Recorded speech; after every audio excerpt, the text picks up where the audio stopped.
Damn these Biloxi Blues, it happens every night. And I ain't never met a riverboat dealer that could ever be a friend of mine. I have not. The summer heat never treats me kind, it leaves trouble on my mind. So I'm bidding farewell, putting in my notice, and I'll see you at another time. Sing, this highway does not know my name. And I don't care. No, I don't care. Come on. Heading my way for another place, and I got 3 good tires and a spare. Right to the hook, just a white line. Gypsy getting out of Mississippi with just enough gas to get there.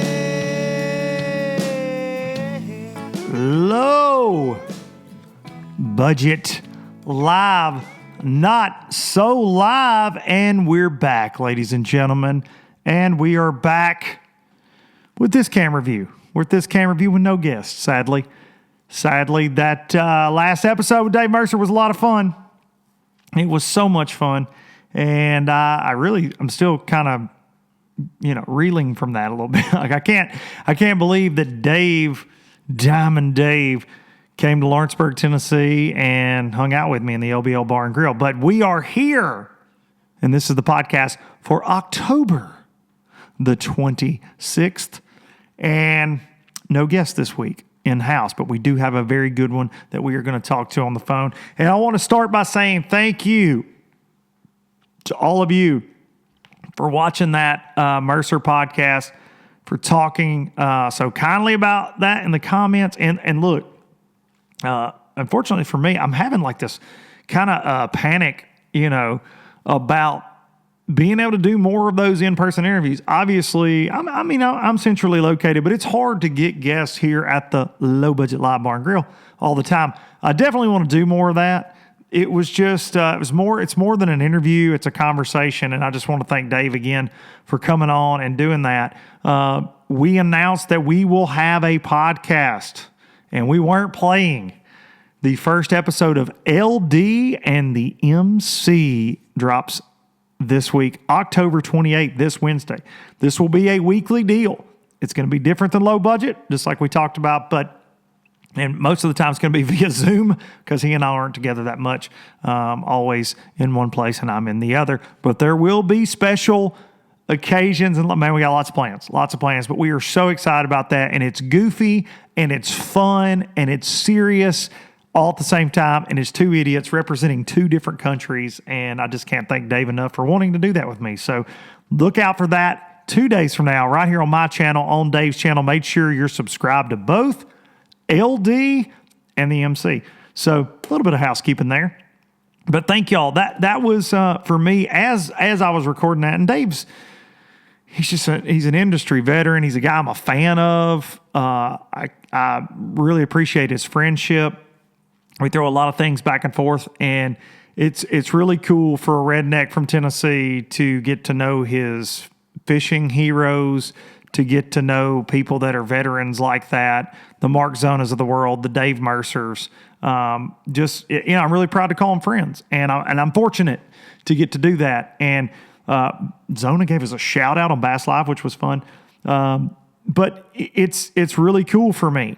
So I hope you guys really enjoyed it, and you seem to. The views were great, and the comments were great, and Dave and I are really excited about the future. But that format of having him here, it was cool. I kept thinking, man, this is what when I built the LBL Bar and Grill, that's what I had in mind. And it just doesn't always work out, especially in 2020. I built this last fall. This year's been so crazy.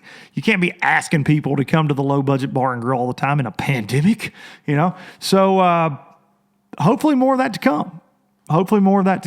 So thank y'all for that.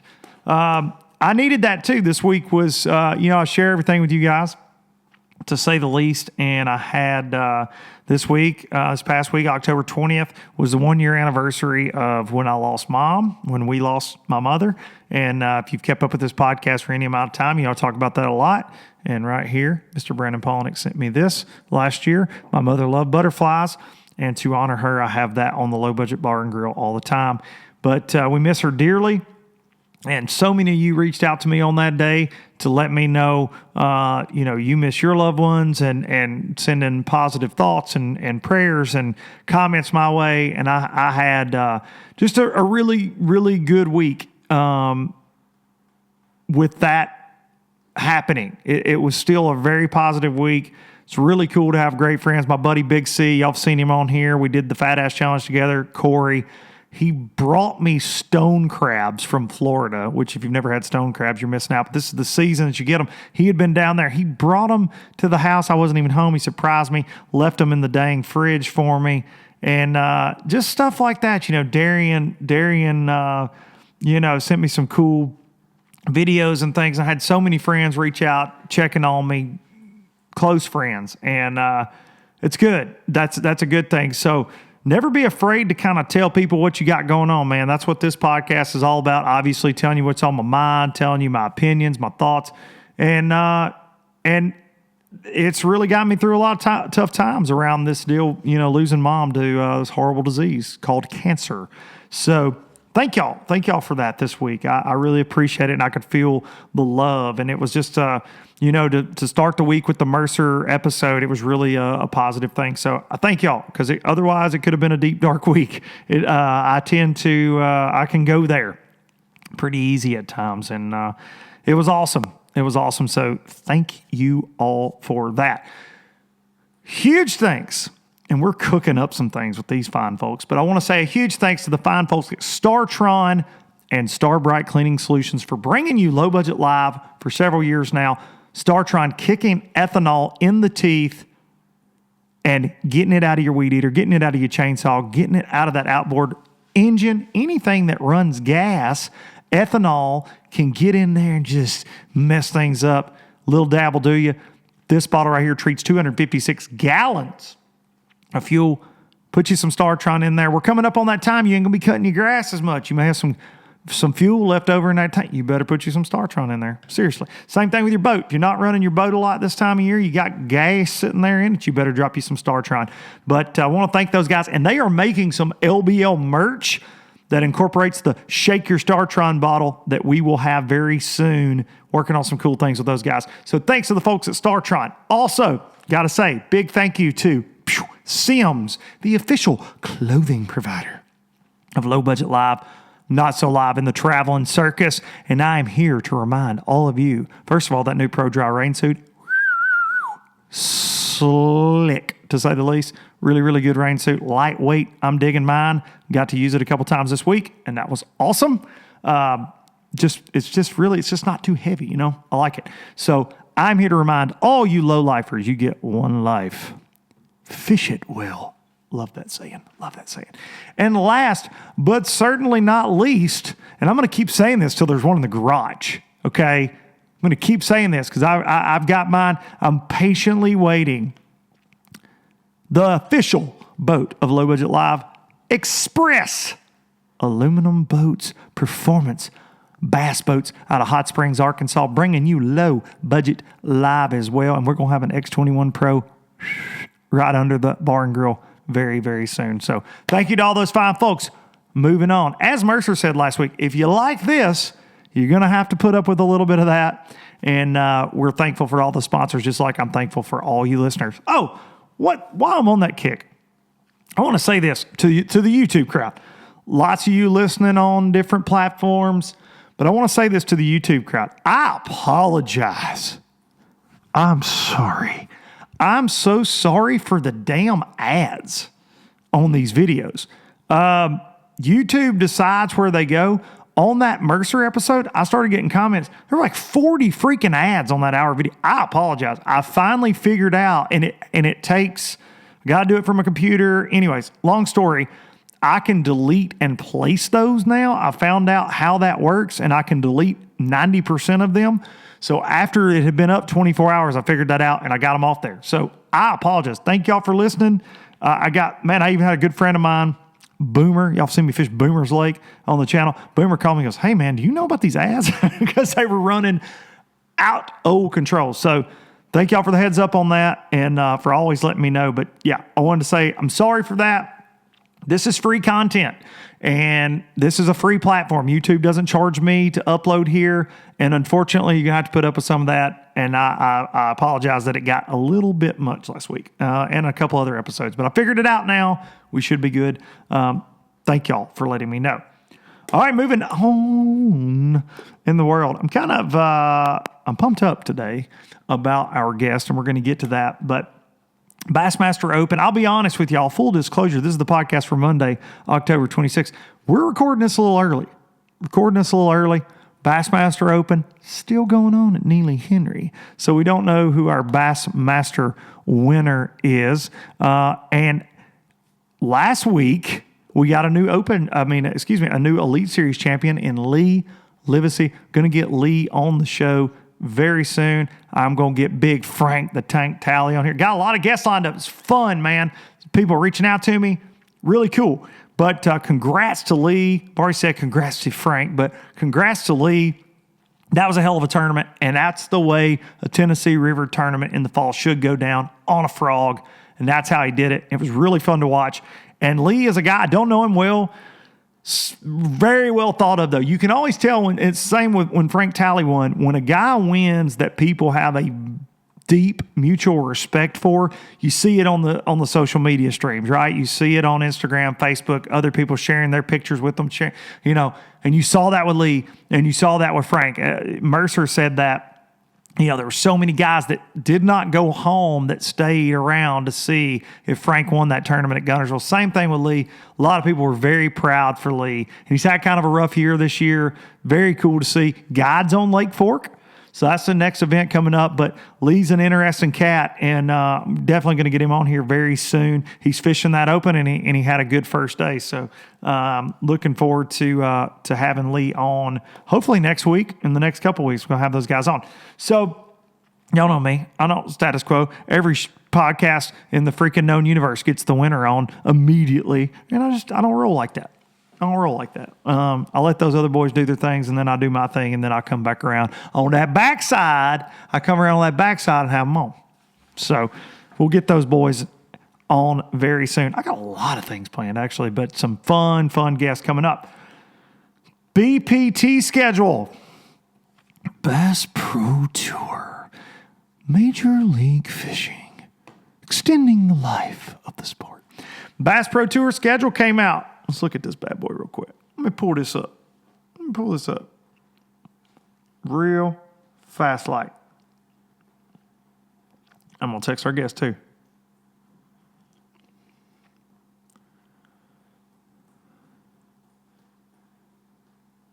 All right. Text our guest. Let's pull this up. Talk about this. I saw this posted up, and I want to start by saying, man, I see people complaining like fans. Oh, it's the same places year after year after year. Oh, my God. Why? And my first initial reaction to it was, damn, that's a good schedule. Because now that I'm involved in this tournament world with NPFL and things, you see, like, scheduling these tournaments, and I always knew this with FLW, and with Bass, like, scheduling these tournaments is very hard, okay? It's and I know that Boyd said, we're going to go to different lakes, and we got a smaller field, and blah, blah, blah, blah, blah, blah, blah, blah. And all that's well and good on paper, right? But the problem is you got to, these towns pay for you to host a tournament in their fine cities. Okay, that happens. And so you go to where, and it was always that way with FLW, you go to where you can get paid. You go to where maybe the contact there, so you can go there easily. And there's a lot of that goes into this, man. Scheduling is so hard, and especially now we're in the middle of a pandemic. I know a lot of people don't think that's the case, but we are, and it has affected tourism money in a lot of these communities. So these towns don't know what the next 6 months hold. They know what the last 6 months have held. So their budgets are probably knocked back. And I mean, I'm hearing this from team tournaments to the NPFL to the Elite Series to the Opens. Like, the fact that Major League Fishing, Big Five, MLFLW, whatever you want to call it, has Toyota schedules, an FLW schedule, and a BPT schedule is pretty damn strong. From what I'm hearing in the industry, the fact that they got that done and got that out, they got BFL stuff coming out, like, it's not a walk in the park right now. It's just not a walk in the park. And I thought the schedule was good. Let's look at it real fast. So, Stage 1, Rayburn, Sam Rayburn, March 21st to the 26th. That is an absolute beatdown. Cell phone coverage will suck, so the live coverage will be, whatever. You never know. FLW's done a pretty good job there with live coverage, so has Bass, but like it can be shady there. Like no cell phone works at Rayburn, I found. The second one is the Heavy Hitters event, April 9th at Falls, Jordan. That's those big bass freak show lakes over in North Carolina, so they'll smash there. Lake Travis, Stage 2, Austin, Texas, April 30th to May 5th. I've been there. That lake has got a bazillion bass in it. Drew Benton won the Elite Series there. Around that same time of year, they were schooling. It's a cool lake. Joe Rogan lives there now. Maybe Rogan watches them fish from his dock. I don't know. Stage 3, and this is kind of a curve, I feel like, for everybody griping about the schedules. May 21st through the 22nd, the Harris Chain in Florida. We all know, and that's what I loved about Heavy Hitters this year. They went there in June. It was a different, we always, January, February, March, we're going to Florida. Every fishing schedule ever. I like that. I think that's cool. Lake Chickamauga, June 4th through the 9th. The Chick on the Tennessee River. We'll see. Always potential for fireworks at Chick. St. Lawrence River, June 25th through the 30th. We all know what will happen there. Massive beatdown of smallmouth. Lake Champlain in August and Lake St. Clair in September. So, yeah, it is a lot of the same. But I just don't, it's not, I don't know. I saw a ton of comments. They were just like, oh, it's the same stuff all the time. And it is. And I'll tell you, that's one thing MPFL, we've talked about is it making a different schedule. But, man, it's so hard. And then you end up going to some, like, a lot of the good lakes and popular lakes are good lakes and popular lakes for a reason. And you got to have facilities and you got to have places for the, the tournament field to stay. And there's just a lot that goes into this stuff. So as much as I criticize, Lord, all he does is bashes MLF. That's all he does on this show. As much as I do criticize at times, I like the schedule. I thought I was like, damn, that'd be a really fun schedule to fish. So kudos to them for getting it out there, Pretty cool schedule, I think. Elite Series still working on those from what I'm hearing. I think theirs will probably be really freaking good. Also, but they haven't released opens. They haven't released the elites. And which with all this is just kind of a pissing contest back and forth.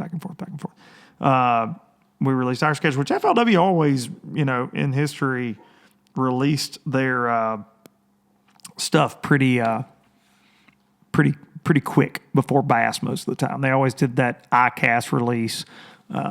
But this is that time of year, man. You start looking at these schedules and seeing kind of what's gonna shake out in your mind. But I don't know. It's the negative comments crack me up on stuff like that. I'm like, dude, there's a lot of things to piss and moan about if you don't like it. But these schedules are hard to come up with, I feel like. And that's just from personal experience there. But moving on. Text him right now. So my guest today is a guy I have known for many, many moons. And he is one of the best guys that I've ever been around. So I will start by saying he is a friend of mine. He's a guy that I think a lot of. He is sitting right now currently at over $500,000 in career earnings in a very short career with Bass. He has 10 top 10s, and several of those have been this year. He has one win. He is your current Angler of the Year leader. That's loud. With one event to go. and his name is David Mullins. What's up, buddy? Hey, man, what's going on? Dude, I just gave you now that me and Mercer are like, collabing, as the kids say, I feel like I've got to up my intro game for people that are coming on the show. So I just tried to do a Mercer impression, I think is what just happened, buddy. You got to get real creative. I want to start by saying go Vols, and I'm sad to be a Vol fan right now currently. And this will upload on Monday, but I told everybody I'm recording it a little bit early, and so we haven't seen the slaughter that is the Alabama game yet. The thing about the Vols is it's been that way for years. You can't bet for them or against them. Like, you wouldn't be surprised if they come out and beat Alabama, but then we couldn't beat Vanderbilt, That is very true. That is very true. And it's, I don't know, man. You kind of get excited. We of course, it was just, it's Missouri and South Carolina, but SEC games, Missouri beats LSU. Like, there's a lot of things you're looking at. You're like, you know what? We're going to be all right this year. And then you go to Georgia and you're like, oh boy, never mind. Hang on. We're not where we thought we were. And then that game against Kentucky, you're like, oh, never mind. Yeah, we're right where we were. What's bad is I'm fishing Chickamauga at the time, and I'm like, I need to remind myself to turn my radio on at 12 so I can listen to the ball game. And it's during day 3 or day 2? Yeah, during day 3. Like, I was gonna listen to the ball game, and like it's such a grind out there. I forgot all about it. I was concentrating on fishing, and I go to the ramp, and one of the kids that I coached high school basketball for actually lives in Chattanooga now. He came to the weigh-in, and he had a Kentucky shirt on. I'm like, hey, man, what was the score? And he's like, 30-something-7. I was like, man, I thought Kentucky keep it together a little closer than that. And he's like, no, Kentucky won. And I was like, you said what? Did you stutter? But was I really surprised? No. I mean, we've been used to this for so many years now that it's just we'd live a lot longer if we wasn't Vols fans. Now, the interesting thing about you was sports, and we got to talk about sports because that's just this time of year, but you are a basketball nut. And you just said that you're a basketball coach. You do that a lot, but you are not a Tennessee Vols basketball fan. I've been a Duke basketball fan since I could walk, and I don't know why. I remember watching them when I was like, 8 or 10 years old, playing like Indiana in a restaurant one time, and my brother liked them, and I just always been a Duke fan. And you're East Tennessee as they come, man. You live on Rocky Top, by God, but you are a Duke basketball fan. I do watch the Vols more. I mean, Fulkerson, I had him in high school as no a player. Kidding. Okay. I had his brother as a player too, so I follow the Vols. Oh, that's awesome. I didn't realize that. I mean, it's good. It's good that we have some good basketball again. We hadn't had it since Pearl left, and it was fun watching it in. It's fun watching it again now, but. Yeah, they're fun. They're a lot of fun to watch. I think this year is going to be a good time if I get to play any games. We'll see. Yeah, I think we'll be all right. I think we'll be playing. I hope so anyway. I know in Tennessee, in Middle Tennessee, anyways, we're going to play some high school basketball and some middle school. My boys are both. I've got one son on the middle school, two sons on the middle school team, and then my 16-year-old plays for the high school, plays for varsity there. And we've already had some games get rescheduled that were supposed to start in a couple of weeks, and it's going to be interesting. It's like this football stuff you're seeing. You got, reschedules and all that stuff, kind of like the fishing schedule. But I think that we'll get them in. We'll definitely get them in, and everybody will mask up in them gyms, and we'll see. So you said something that kind of it might blow the minds of a lot of people that are listening that might not know David Mullins like they should. But you said during the Elite Series on Chickamauga, as you were competing, you were going to listen to the Vols game, but you forgot. Now, ladies and gentlemen, I need you to understand who you're talking to here in case you're not paying attention. This is your current Angler of the Year leader with one event to go, and he was going to listen to the Tennessee Vols. If anything sums up David Mullins to me, it's that you're pretty dadgum laid back and roll with the punches. I think that describes it pretty freaking well right there. I was so excited to have my third keeper at noon. I forgot all about the ball swing. I'm not kidding. We've been blast off till 10. I've got 3 keepers by 12 o'clock and couldn't catch another one the rest of the day. Oh, gosh. So that one was just truly, I mean, I watched it, but being in it, I know you can attest it was just brutal, just typical fall, except a lot worse. It was. I'm surprised. Yeah, I think I heard us there was water come up a foot, maybe over a foot when we started, and I think that helped scatter them out even farther than what they were. And it was steadily coming down. It probably getting, it'd probably get better, but it got back hot. It was cool. Everything was cooling down. The water came up a foot. It got back up in the 80s, and that just spells bad fall fishing, especially when the water's that clear, and it just oh yeah, it was a grind. Yeah, it really was. Yeah, and I told Mercer we need to fine people for saying that, but I think that's the first tournament in history that I think it was allowed. There in Guntersville, but it was definitely allowed at Chick. I mean, because it's what people, earlier in the year when that tournament got moved to the fall, I think I had John Cox on here and we were talking, there were a lot of comments that said, oh, it'll take 25 pounds a day. People that just think Chickamauga. But in the fall, it's always tough.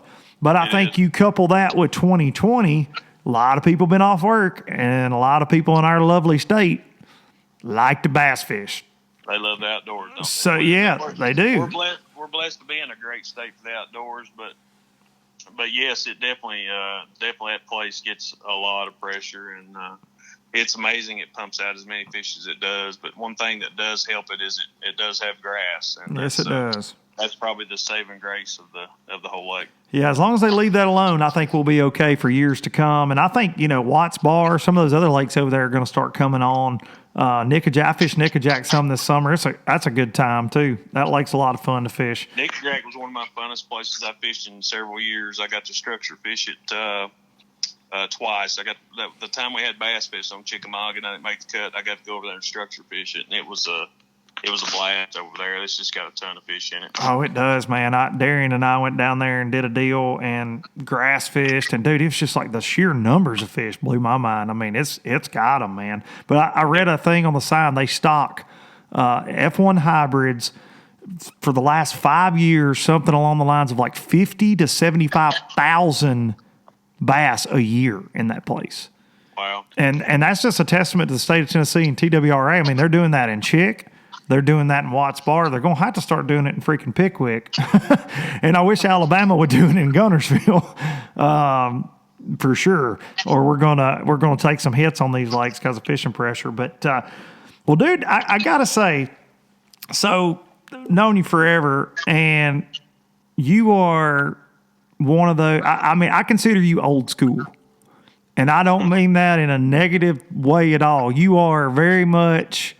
I feel like you're old-fashioned, even though you're really good at like video editing and stuff like that. But you're not a big you don't really care about social media stuff as much. You are very much that old school. You love structure fishing, like you're saying, ledge fishing, that kind of stuff. But I feel like, and you can correct me if I'm wrong, because obviously you're the guy doing this. But do you feel like your versatility has grown in the last couple of years as far as like your skill set on the Elite Series, and that has led to this Angler of the Year lead that you have because your finishes are getting better and better and better? Is it that, or is it just time out there and seeing these lakes? What do you think is the difference maker for a young guy listening that took David Mullins from his first year on the Elites to now having the opportunity of a lifetime? Yeah, I think it's a combination of everything, but being more comfortable now. I mean, you got to look at the only lakes I fished before I made the Elite Series was Cherokee and Douglas, and we don't have grass, we don't have massive amount of flats and stuff. So the biggest change for me was, if you look back, I think when I joined the Elites, I did fairly well on lakes, and then I would go up north and completely lose it every year. And okay. Smallmouth was just a big pain for me, and this year the biggest change was probably getting through those smallmouth lakes a lot better, and I've learned how to catch them. I'm not still greatly confident up there, but I've learned how to catch them better up there. And when I had that good northern swing, that helped out a lot. But before I started Elite Series, I didn't even own a chatterbait. Didn't even know what a chatterbait was my first year on the Elite Series. That's crazy. I mean, I didn't have a lot of extra tools or extra, tricks to play with, and it's definitely got the more lakes you visit and the more experience you get on these places, and you learn little this and that, the more you can take it with you to the next place you go, and that's just helped me throughout the years. Do you think it's a misconception about how good those smallmouth lakes are up there? Because everybody catches them. That's the thing. Everybody does catch them, but there's a difference in that tournament caliber stringer and 12 or 13 pounds that everybody catches. Do you think it's a misconception? Of how good the fish is? Yeah, of how actually good it is. I mean, because it looks like everybody smashes 20 pounds. That's just not the case. No, it's not the case. The thing about it is a half a pound up there can separate you 5 places. Absolutely. And it comes down to one bite. And I figured out on like the St. Lawrence the last few years how I can usually, and I've caught them better the last few times I've been up there. Last year, not as much, but let's say 2 out of the last 3, I figured out how to get a couple extra bigger bites, and that's helped me move up a lot. But yeah, I mean, some places you go, depending on the time you go there. Like I've been to St. Clair when you catch 80 a day, and then I went there this year, and you only catch about 10 a day. But yeah, they're all good ones. So they can be good at times, they can be great at times, but a lot of it goes back to just you're looking for 7-8 bites a day, and hopefully they're good sized fish. No doubt about that. I mean, in those places they're phenomenal, but it's. I don't mean any insult to those places, but it is. It's kind of like Florida, I guess. People are like, "Oh, you're going to Okeechobee, land of giants," and it's like, not so much all the time. I mean, you get those perfect. Second day of practice, you've only caught 2. Yeah, exactly. So some of these famed places, because a lot of guys that you hear Zona talk about on live a lot, those northern lakes do throw guys for a loop. I mean, even veteran guys that have been doing this for 20 years, sometimes those lakes are their Achilles heels. It's like, just because I don't want to say they're anybody's ball game, but if you do get on that right school up there, I mean, we saw it with you. You had at Champlain, and I texted you the night before, day 4, and I mean, dude, your deal was getting stronger. I felt like watching live, and that last day, to watch you lose those fish, man, not to pour salt in your wounds, but to watch that, it was brutal, man, because it turned into your tournament really to lose. I felt like. Did you feel that though? Like in that moment when you lost those fish, did you think there goes the tournament, or I mean that you knew that was it? I knew it instantly because.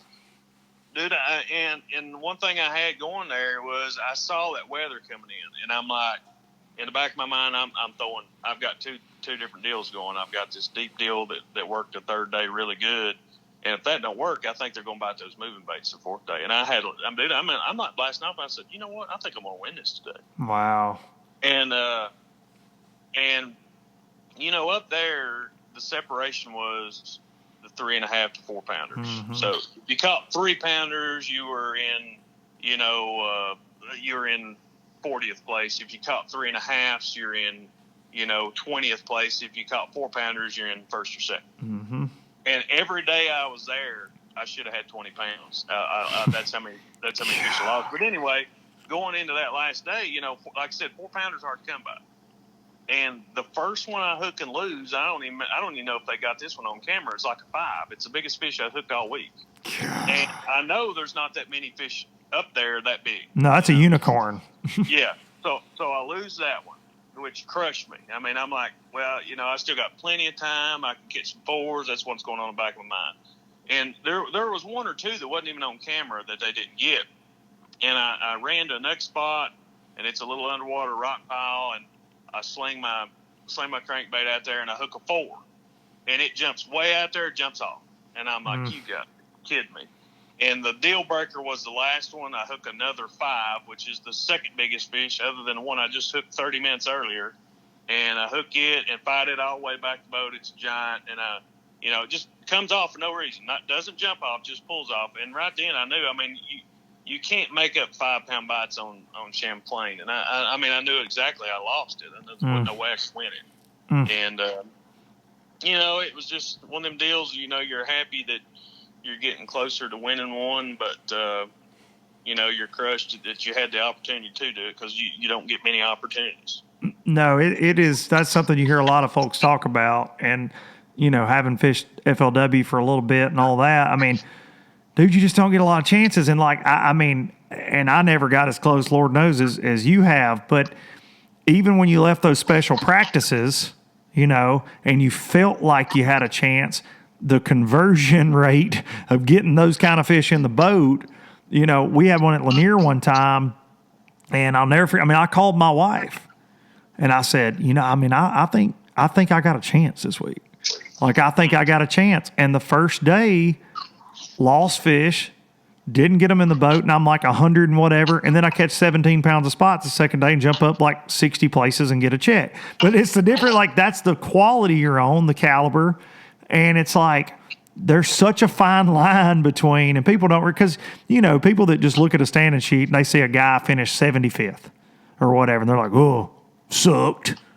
He sucked this week. But the deeper story behind all those kind of finishes, you might have sucked. You might not have found them, but you were close. You were probably close. All of you guys are around the right deal most of the time. You do get those weeks you're lost, but this group of anglers, and it's the same on BPT, same in the FLW Pro Circuit. Like, everybody finds everything, I feel like, and it's the guy that fine tunes it or finds something just a little bit different within those areas. Look at Lee. How many guys were throwing a frog at Chick?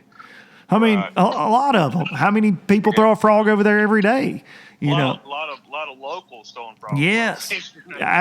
While y'all are fishing, they're throwing them over your dang lines.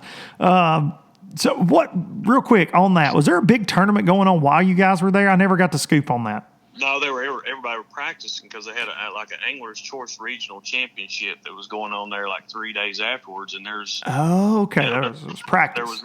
There was that going on. I think there was a CBA going on. There was a 200 boat kayak tournament going on all at the same time. And it was difficult at times because for me, listen, if I wasn't fishing Elite Series and a guy was fishing Elite Series or FLW or whatever, I would have the utmost respect. If I seen a guy, I wouldn't even throw near him. I would probably just pick up my truck and watch, and I've got a guy, and this is the way I am, and I don't want to be mean to anybody. I try to be respectful to everybody, but I've got a guy, I'm going down a grass line. He comes around the corner. He's on the inside grass line. This grass line makes a turn toward him where it gets real thin, and I'm sitting there throwing a frog. This is on the first day. And I'm working my way to him, and he works his way out of the inside, coming to the outside. And, dude, he's throwing a buzz bait within 10 yards of me, all around me. And, I don't know how to take this because I am so furious right now that I'm like, I want to blast this guy out. Same way I'm like, that ain't the Christian thing to do. You need to just calm down. That's right. Calm down, breathe. So I got both things on my shoulder right now, and he looks at me. He goes, "Are you catching them?" And I'm like, I look at him, and I'm trying to let him know, I'm kind of aggravated. Like I'm a little perturbed right now, buddy. If you catch a 4-pounder in front of me, Christian is starting to press down, and Devil is starting to come up. You know what I'm saying? I'm like, it's coming out. But luckily, he didn't get a big bite. But I'm thinking, if you catch a 4-pounder 10 yards from my boat, I'm getting ready to catch, that's going to cost me a lot of money. You know what I'm saying? That's a fact. So after he asked me, "Are you catching them?" I said, "You must be having a big tournament today." And he looks at me and he's like, No, just out here fishing. And I make a cast. He said, "Are you catching them?" And dude, I just look at him dead in the eye and just go right back to fishing. Didn't say a word. And I'm thinking, how do you not, if you're a fan of this sport or you're a tournament bass fisherman, how do you not realize what you're doing right now? You know what I'm saying? And that's, that's the only way I can handle it, because I didn't want to get into it with the guy, and I just kind of let it go, but I just didn't say anything. I just, went on about my business. That being said, that particular grass map, there was another one right below that. And when things are rolling your way, they're rolling your way, and I've heard that 100 times. I'm like, whatever.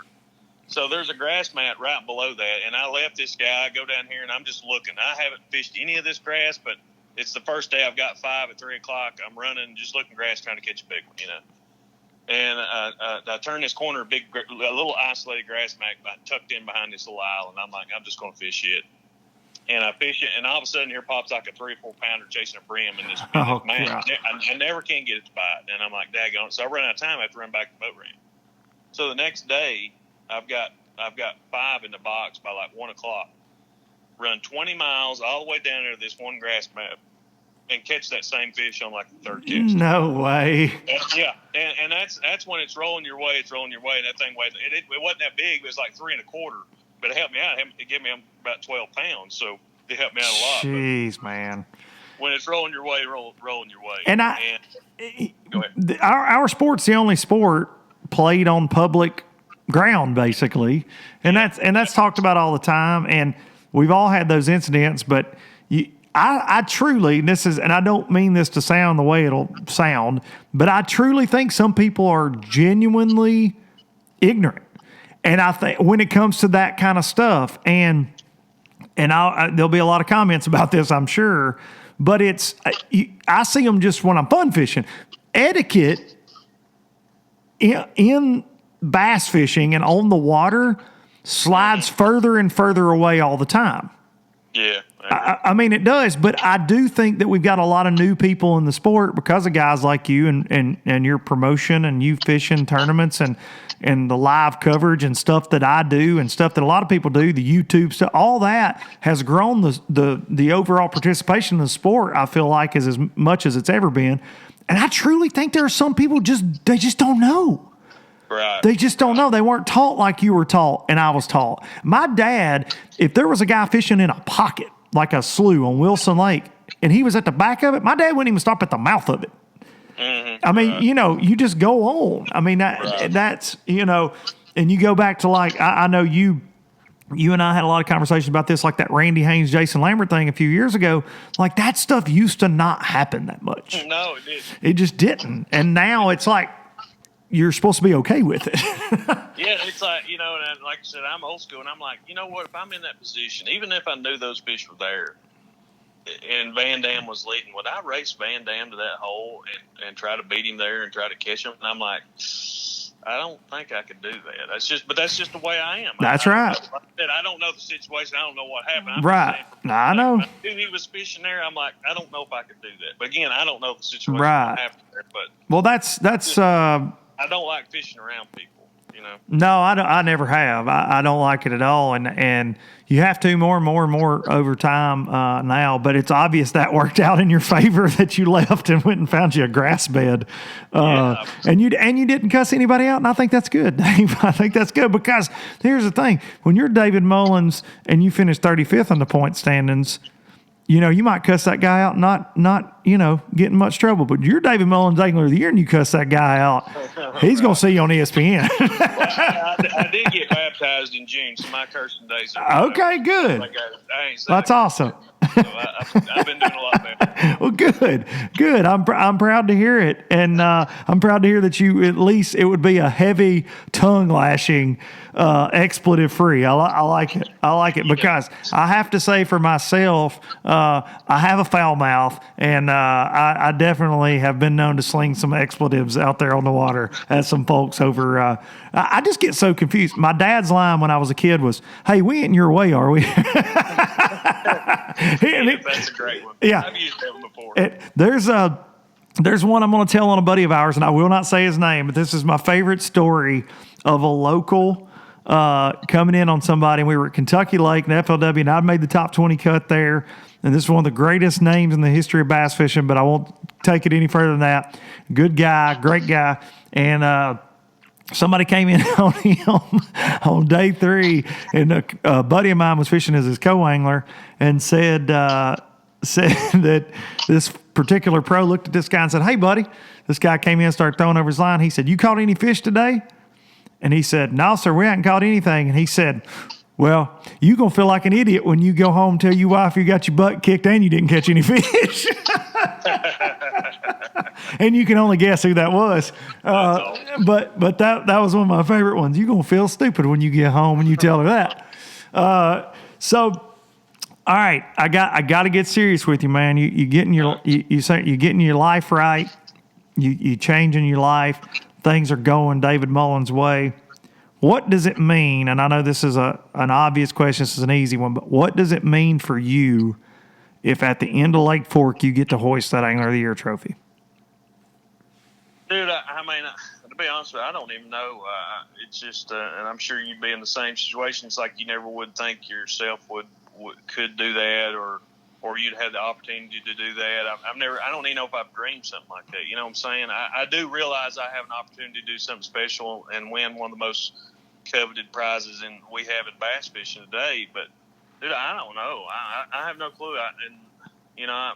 I just realize I have the opportunity, but other than that, I have no clue about the feelings or anything else. I'm just going fishing, and I'm surprisingly really calm about it. I haven't thought about it too much. But again, I recognize the opportunity is there. It is, and is this something that 2 events ago, when you were in third, do you even look at that kind of stuff? Is that something when you're having this year, you're safely in the Classic, which is a huge deal and something that's hard to get to, as you well know? I mean, is it something did you look at it? After Santee, are you looking at it? After Gunnersville, are you looking at it and going, dang, man, I mean, because Clark looked like he was kind of running away with it, and then... No, I honestly, I didn't look at it at all, because I'm like, all right, Clark's leading. He's going to win this thing because he's such a good fisherman. No doubt.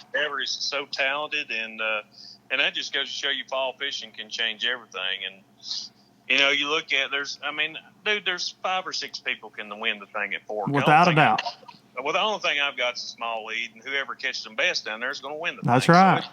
So it's a horse race, and, I hope to come out on top of it, and I'm going to do the best I can, and that's all. At the end of the day, that's all you can ask for. But, I've talked to Walker's called me about it, even before this, even before the Angler Year lead, all this stuff, and we were talking about making a Classic, and or winning.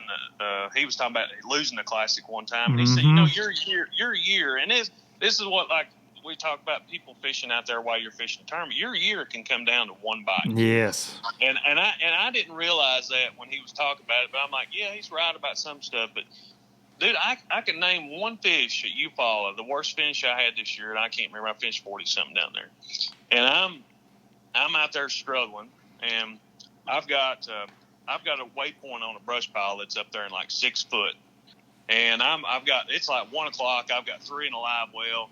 My roommate's running by, and Drew lives down there. Yep. And he always said, "What you got?" And I said, "Dude, I got 3." And he's already got like 20 pounds. And the deal was there, the water. I found fish out on ledges, but the water kept coming up, and they left the ledges, and they're all in the brush now. And I didn't really cue in on that. So anyway, he called and said, "Dude, they're on the brush." And he said, I'm gonna give you a couple dots. Go catch you a limit real quick. And I was like, okay, that's cool. So he gives me a dot beside this dot that I've got that's up there in like 6 foot, and gives me another one. So I go to the first one he gives me, and I catch like 2 keepers, got a limit. I said, okay. I go to the other dot he gives me, and I catch like a 3-pounder. I'm like, all right, yeah, we got a good bag, we're getting there.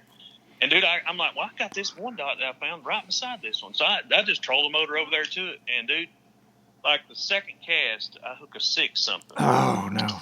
And I find it's on a worm, so it ain't coming off. Yeah, he's pegged.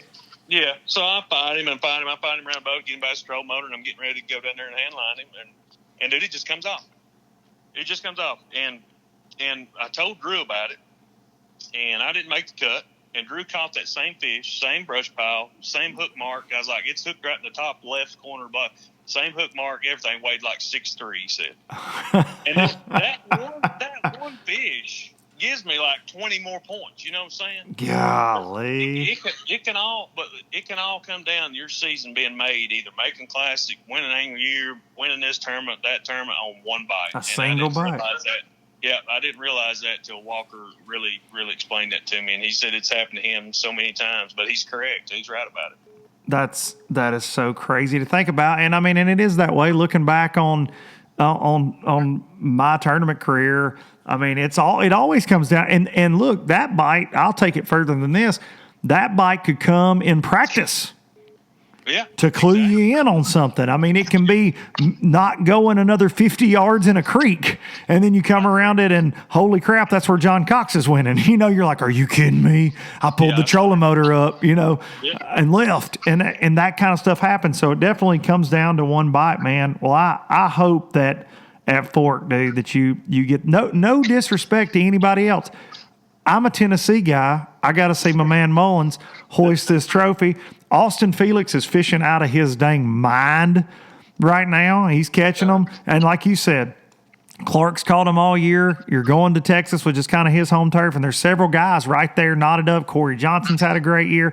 There's lots of guys and it will come down to who has the best tournament down there. And that's how it should be. I love it when it's not a blowout. I know you would probably a lot rather be leading it by about 60 points, but absolutely. But from a fan standpoint, man, that one down there is going to be something else, dude. Yeah, I mean, it ain't been that tight in a long time. In the backside of my mind, I'm like, well, maybe there's 5,000 COVID cases hit around Fork. We don't have to go there, cancel it. Congratulations. yeah. But no, it's going to be a shootout. Like I said, there's just whoever figures them out best going to be Angler Year, and that's the way it should be, and that's who's going to deserve it. Ain't no doubt about it, buddy. Well, look, man, I've kept you for a long time. I want to say one interesting thing about this is when you and I were trying to schedule this, you had Bassmaster Radio. Are you getting a lot of phone calls right now, Dave? Yeah, the most phone calls I ever got. People are asking me, what am I fishing? Do you fish the Elite Series? What's your name again? Stuff like that. And we have to explain, who I am and that I actually do fish for a living. And after we get through that process, and the questions start. So, has anybody asked you your favorite Andy Griffith episode yet?